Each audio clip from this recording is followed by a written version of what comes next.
اللهم صل على محمد وآل محمد. اعوذ باللہ من الشیطان الرجیم. بسم اللہ الرحمن الرحیم. الحمد للہ رب العالمین وصلی اللہ علی سیدنا محمد وآلہ الطاہرین.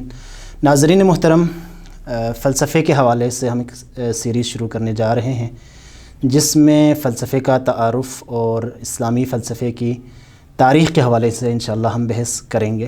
سب سے پہلا سوال جو ذہن میں آتا ہے وہ یہ ہے کہ فلسفہ ہے کیا؟ فلسفے کی ڈیفینیشن، فلسفے کی تعریف کیا ہے؟ فلسفہ جو لفظ ہے وہ یونانی زبان سے نکلا ہوا ایک لفظ ہے. فلسفہ کا جو لفظ ہے وہ فیلوسوفیا سے نکلا ہے، یعنی دو لفظوں کا مرکب ہے، جس کا مطلب یونانی زبان میں یعنی حکمت سے محبت کرنا، حکمت کو دوست رکھنا اس معنی میں ہے. لہٰذا فلسفی وہ ہوتا ہے جو حکمت کا محب ہوتا ہے، جو حکمت کو چاہتا ہے، حکمت سے جس کی دوستی ہے. اور حکمت جو ہے وہ جیسے لفظ سے ہی ظاہر ہے، یعنی وہ بات جو انتہائی محکم ہو، وہ بات جو پختہ ہو، وہ بات جس کی پشت پر دلیل ہو، برہان ہو، آرگیومنٹ ہو، اس بات کو حکمت کہا جاتا ہے. بس یہاں سے ایک اجمالی سا ایک معنی ہمارے ذہن میں فلسفے کا آ گیا. فلسفہ یعنی وہ علم کہ جس میں ہم حکمت والی باتوں سے، پختہ باتوں سے، دلیلوں سے بات کرتے ہیں. یہ اس لفظ کا جو ظاہری اور لغوی معنی ہے، اس کو آپ کی خدمت میں ہم نے بیان کیا. تو عزیزان محترم، فلسفہ در حقیقت اس کائنات کے حوالے سے، اس کائنات کے حقائق کے حوالے سے عقلی تدبر، عقلی طور پر غور و فکر کرنے کا نام ہے.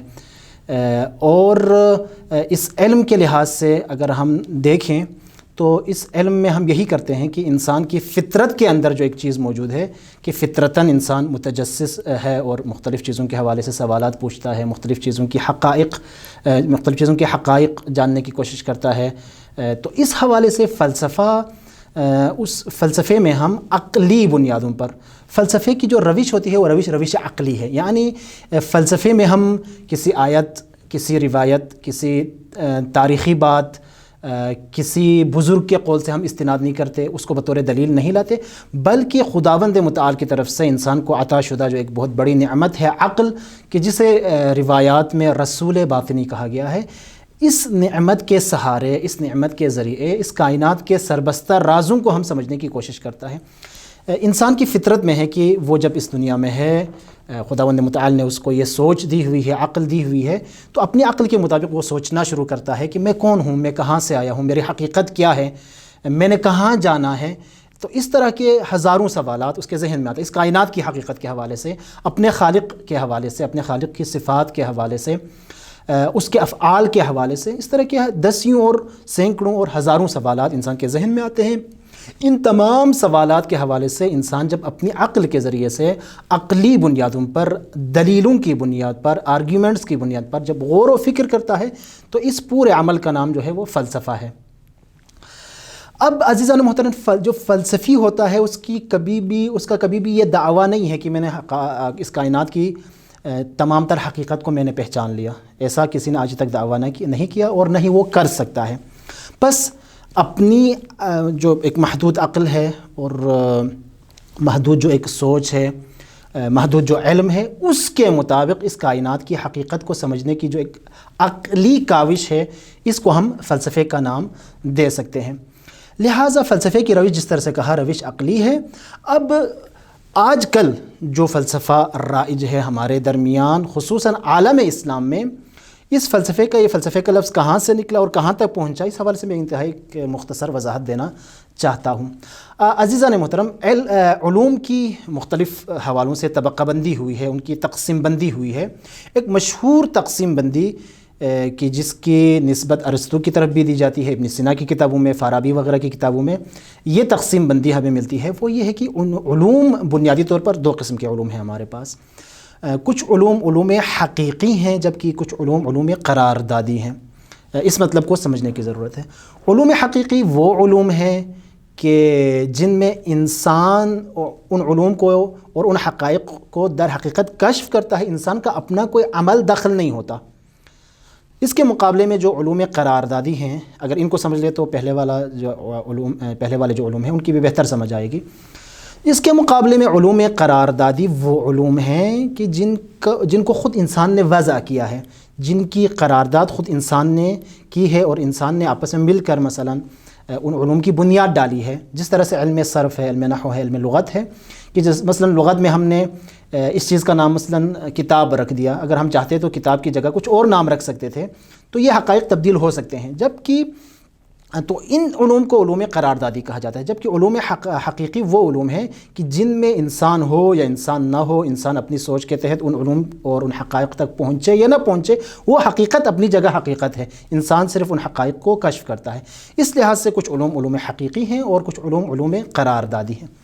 پھر علوم حقیقی کو تقسیم کرتے ہیں علوم نظری اور علوم عملی میں. علوم نظری یعنی جن کا تعلق نظر سے ہے، انسان کی سوچ سے ہے، جن کو آپ کہہ سکتے ہیں یعنی تھیوری سے ہے، تو تھیوریٹیکل جو علوم ہیں ان کو علوم نظری کہا جاتا ہے. جبکہ بعض علوم ایسے ہیں کہ جن کا تعلق انسان کے عمل سے ہے، جن کو آپ پریکٹیکل علوم کہہ سکتے ہیں.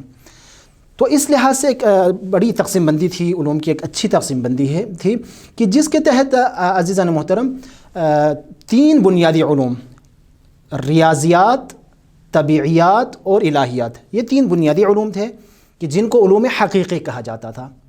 اس کے مقابلے علوم حقیقی اور علوم حقیقی کے اندر نظری علوم کہا جاتا تھا. اور اس کے مقابلے میں 3 علوم اور تھے کہ جن کا تعلق عمل سے تھا، جس میں جو ہے تہذیب اخلاق یعنی انسان کے اخلاق کی تہذیب کے حوالے سے، تدبیر منزل اور سیاست مدن، یہ 3 علوم جو ہیں ان کا تعلق پریکٹیکل لائف سے ہیں. تو شروع میں جب فلسفہ بولا جاتا تھا، فلسفے کے لفظ کا جب اطلاق ہوتا تھا، اس میں یہ جتنے بھی حقیقی علوم ہیں جن کا بھی میں نے نام لیا، فلسفہ ان تمام علوم کو شامل تھا. لہٰذا اگر آپ فارابی کی کتابیں مثلا دیکھ لیں، ابن سینا کی کتابیں اگر آپ دیکھ لیں، تو ان میں ریاضیات کی بحثیں بھی آپ کو ملتی ہیں، طبیعیات کی بحثیں بھی آپ کو ملتی ہیں، اور اسی طرح الہیات کی بحثیں، حتیٰ سیاست مدن وغیرہ کی بھی بحثیں انتہائی منظم اور مفصل انداز میں ہمیں ملتی ہیں. اب ہوا یہ کہ خود فلسفے کے لفظ کے حوالے سے یہ وضاحت انتہائی ضروری ہے کہ جب بعض خود ارسطو کی طرف نسبت دیتے ہیں اور بعض ارسطو کے جو شاگرد ہیں، اسٹوڈنٹس ہیں، ان کی طرف یہ نسبت دیتے ہیں کہ جب ارسطو نے اپنی کتابوں کی ترتیب بنائی، ان کو نظم دیا، تو اس وقت جتنے بھی مسائل تھے ان کی طبقہ بندی کی، ان کو مختلف موضوعات اور مختلف کیٹیگریز میں ارسطو نے رکھنا شروع کر دیا. اب کچھ مسائل ایسے تھے، کچھ موضوعات ارسطو کو ایسے ملے کہ وہ کسی بھی ٹاپک کے اندر، کسی بھی کیٹیگری کے اندر بظاہر وہ داخل نہیں ہو رہے تھے. وہ کون سے احکام تھے، وہ کون سے مسائل تھے؟ وہ وجود کے جو کلی احکام ہیں، یا آپ کہیں مطلق وجود کے جو احکام ہیں، انشاءاللہ اس کی وضاحت مزید آگے کریں گے. ان مسائل کے لیے کوئی خاص جگہ نہیں بن پا رہی تھی. اب ارسطو نے کیا کیا؟ ارسطو نے یہ کیا کہ طبیعیات کی جو بحث تھی، یعنی فزکس کی جو بحث تھی، اس کے بعد ان مسائل کو رکھ دیا. ان کے لیے کوئی خاص نام انہوں نے نہیں دیا، اسپیسیفک اس کا کوئی نیم نہیں تھا. لیکن بعد میں جب ارسطو کے شاگرد وغیرہ آئے تو انہوں نے ان مباحث کو کہ جن میں وجود کے کلی احکام سے بحث ہوتی تھی، ان کو میٹا فزک کا نام دیا. یعنی یہ وہ مباحث ہیں جو ارسطو کے آثار میں فزکس کی بحثوں کے بعد جن کی جگہ بن رہی تھی یا جگہ بن کر وہاں پر یہ چیزیں موجود تھیں. لہٰذا ان کا نام ما بعد الطبیعہ پڑ گیا. بس ما بعد الطبیعہ جسے ہم میٹا فزکس کہتے ہیں، یہ وہ مسائل ہیں، یہ وہ چند موضوعات ہیں کہ جن کی جگہ نہ طبیعیات میں تھی، نہ ریاضیات میں تھی، اور نہ ہی الہیات میں تھی. اور یہ وہ مسائل تھے کہ جن میں ہم وجود کے کلی احکام سے بحث کرتے ہیں. تو ان کو ما بعد الطبیعہ یا میٹا فزکس کہا گیا. یہاں پر بعض لوگ اشتباہ اور غلطی کر جاتے ہیں، اور میٹا فزک کا جو ترجمہ ہے وہ ماوراء طبیعت کرتے ہیں. حالانکہ ماوراء طبیعت اس کا ترجمہ نہیں ہے، بلکہ اس کا جو صحیح ترجمہ ہے وہ ہے ما بعد الطبیعہ، چونکہ ارسطو کی کتابوں میں یہ والی بحثیں طبیعیات کی بحثوں کے بعد ان کی جگہ بنی تھی. اب ان بحثوں کو میٹا فزکس کہا گیا. اب عزیزان محترم، پس اس لحاظ سے دیکھا جائے تو علوم نظری کی 4 قسمیں بن گئیں: ریاضیات، طبیعیات، الہیات، اور ایک قسم کی جس کی ہم ابھی بات کر رہے ہیں ما بعد الطبیعہ. کہ یہ جو 4 علوم ہیں، جو علوم نظری ہیں، تھیوریٹیکل علوم ہیں، یہ سب کے سب فلسفے میں شامل تھے علوم۔ اس کے علاوہ جو عملی اور پریکٹیکل لائف سے متعلق جو 3 علوم جن کا میں نے نام لیا، یہ بھی فلسفے کے اندر شامل تھا۔ لیکن ہوا کیا، آہستہ آہستہ وقت گزرنے کے ساتھ ساتھ ان علوم میں سے ایک ایک کر کے جو ہے یہ فلسفے سے نکلنے لگے، اور عملاً عالم اسلام میں جب فلسفہ کہا جانے لگا تو فلسفے سے مراد صرف میٹا فزکس رہ گیا، یعنی فلسفہ عالم اسلام میں مترادف بن گیا میٹا فزکس کے لیے۔ یعنی جب فلسفہ بولا جاتا ہے اس کا مطلب یہ ہے کہ فلسفہ یعنی وہ علم کہ جس میں ہم وجود کے کلی احکام سے ہم بحث کرتے ہیں، جس کو دوسرے الفاظ میں آپ جو ہے انٹولوجی کہتے ہیں، یا ہستی شناسی یا وجود شناسی جیسی تعابیر سے آپ اس کو بیان کر سکتے ہیں۔ اور اس کی جو مختلف وجوہات ہیں، جن میں سے ایک خصوصاً اگر ہم عالم اسلام میں دیکھیں، خصوصاً عالم تسنن اہل سنت کے ہاں، امام غزالی نے جو ایک بھرپور حملہ کیا فلسفے کے اوپر اپنی کتاب تحافظ الفلاسفہ میں، اور فلسفے کی انہوں نے شدید مخالفت کی، جس کی وجہ سے خصوصاً عالم تسنن میں فلسفے کی اہمیت کم سے کمتر ہوتی گئی، اور بہت زیادہ فلسفے کی طرف توجہ انہوں نے نہیں دی۔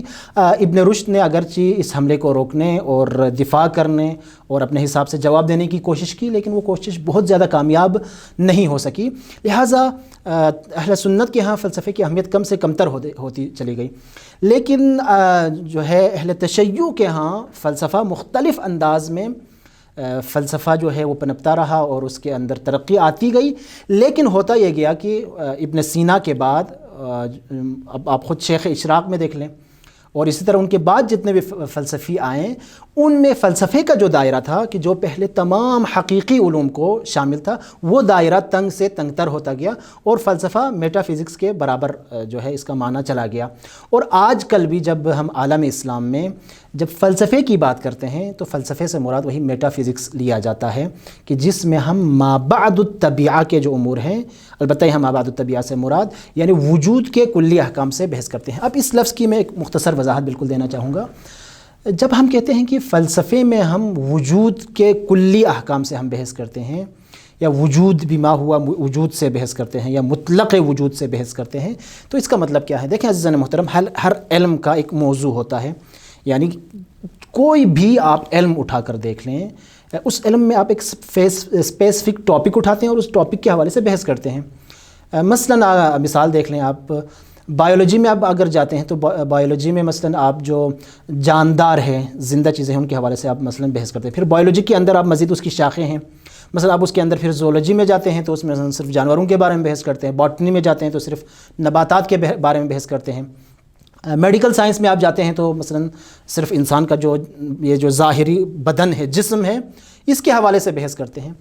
تو اسی طرح سے جتنے بھی ہمارے پاس علوم ہیں، ہر علم میں اس کا ایک اسپیسیفک ٹاپک ہے، وہ ایک خاص موضوع سے بحث کرتا ہے۔ لیکن ان تمام جو موضوعات ہیں یا جتنی بھی خاص چیزیں ہیں، ان سب کو بطور مجموع ایک کلی نگاہ سے اگر ہم دیکھنا چاہیں تو وہ کون سا علم ہے جو ان تمام چیزوں کو بطور مجموع دیکھتا ہے؟ تو یہ در حقیقت فلسفہ ہے۔ فلسفے کا موضوع ایسا ہے کہ جس کو وجود کہا جاتا ہے، اس میں ایک وجود، مخصوص وجود سے، جس طرح سے انسان کا بدن ہے، جس طرح سے مثلا نباتات ہیں، جس طرح سے حیوانات ہیں، ایک مخصوص وجود سے فلسفہ بحث نہیں کرتا۔ فلسفہ وجود بما ہوا وجود، وہ وجود کوئی بھی ہو، کچھ بھی ہو، اس سے بحث کرتا ہے۔ مثلا فلسفے میں بحث ہوتی ہے کہ مثلا وجود یا ممکن ہوتا ہے یا واجب ہوتا ہے، یا ہر موجود یا علت ہوتا ہے یا معلول ہوتا ہے، ہر موجود یا قدیم ہوتا ہے یا حادث ہوتا ہے۔ اس طرح کی بحثیں فلسفے میں کی جاتی ہیں۔ تو یہ در حقیقت فلسفے کی تعریف ہے۔